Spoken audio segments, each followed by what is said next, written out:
जीवन में कभी किसी का बुरा मत मांगो। आज मैं आपको ये चीज़ साइंटिफिकली प्रूव करूँगा। अपनी लाइफ में आप अगर कामयाब होना चाहते हैं, अपनी लाइफ में अगर आप सक्सेस पाना चाहते हैं, तो एक ये सबसे पहला प्रथम कार्य आपको जो करना है कि जीवन में कभी किसी के बारे में बुरा नहीं सोचना, किसी के बारे में बुरा नहीं माँगना, उसकी जगह आप अपनी कामयाबी के बारे में सोचें, अपने हुनर के बारे में सोचें, अपनी काबिलियत को बढ़ाने के बारे में सोचें। It is very much important. मैं आज आपको एक बड़ी ही छोटी स्टोरी सुनाऊँगा। ये इस स्टोरी को मैंने खुद लिखा है, लेकिन इससे मिलती-जुलती काफ़ी कहानियाँ आप लोगों ने बचपन में सुनी भी होंगी। तो कहानी कुछ इस प्रकार से है कि एक बार एक मंदिर था, वो किसी काफ़ी ज़्यादा पहाड़ की ऊँचाई पर था।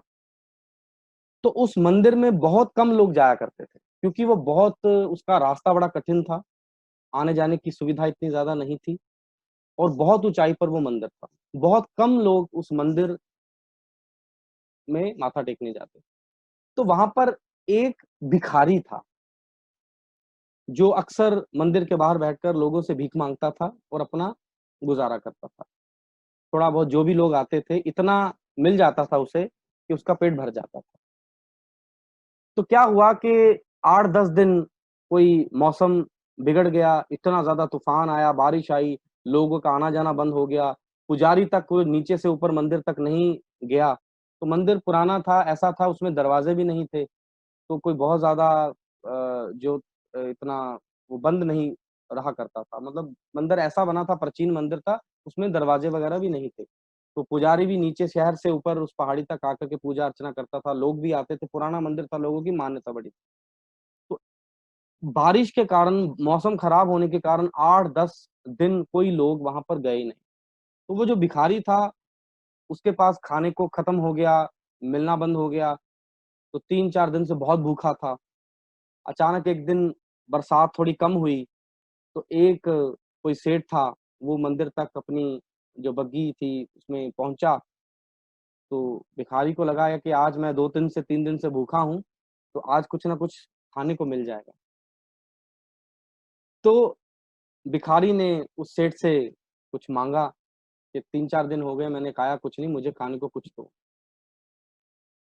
तो सेठ ने उसको अनसुना करके अंदर माथा टेकने चला गया। भिखारी ने सोचा कि चलो सेठ माथा टेकने गया है, माथा टेक के वापिस आएगा, तो सब कुछ दे देगा। तो जब सेठ वापिस आया, तो उसने फिर उससे माँगा।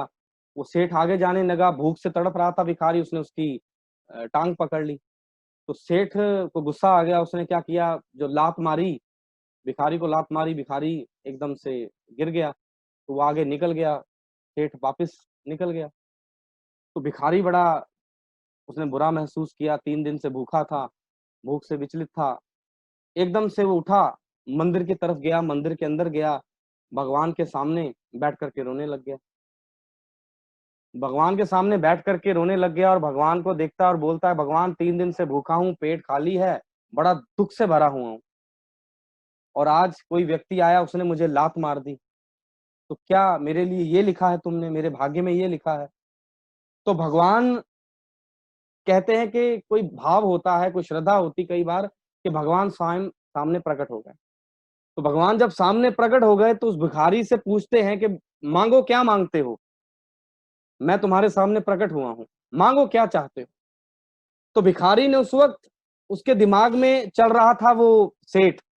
उसने कहा भगवान 3 दिन से भूखा था, मैंने सेठ से कुछ माँगा, सेठ ने मुझे कुछ नहीं दिया, लात मार दी। आप इसकी लात टाँग तोड़ दो, इसकी टाँग तोड़ दो। भगवान ने कहा तथास्तु, भगवान गायब हो गए।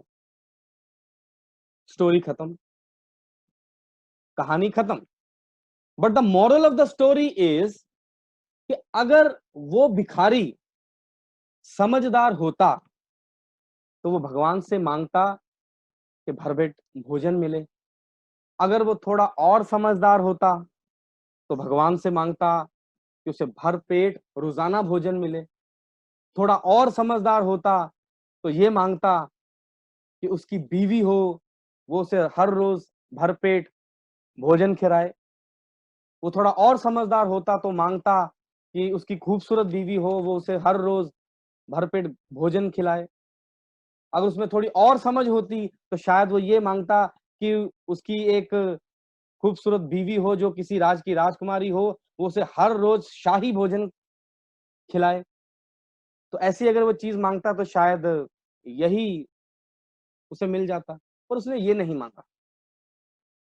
तो उसने माँगा क्या कि इस सेठ की टाँग टूट जाए। फ्रेंड्स, मेरा ये विश्वास है, हम सभी ने जिसने हम सभी ने इस पूरी दुनिया में जब जन्म ले लिया, तो भगवान कम से कम हमें एक विश पूरी करने की इजाज़त देता है। हम कोई भी एक विश तो भगवान से माँग ही सकते हैं, क्योंकि हम उसके बच्चे हैं। कुछ लोग भगवान को रोज़ाना याद करते हैं, उसका नाम लेते हैं, अच्छे कर्म करते हैं, तो भगवान 1 से ज़्यादा 2 विश भी किसी को दे देते हैं, 3 विशेज़ भी पूरी करने के लिए दे देते हैं। तो अगर आप ये मानिए कि अगर मान के चलिए कि आपके पास सिर्फ़ 1 विश है, सिर्फ़ 1 विश, मान के चलिए, तो क्या आप वो एक विश, एक एक वरदान जिसे हम कह सकते हैं, वो किसी का बुरा माँगने में व्यर्थ कर देंगे? या उस एक वरदान के से आप अपने जीवन में कामयाब होना पसंद करें? ये बड़ा महत्वपूर्ण विषय है। ये बहुत ही ज़रूरी है इस बात को समझना।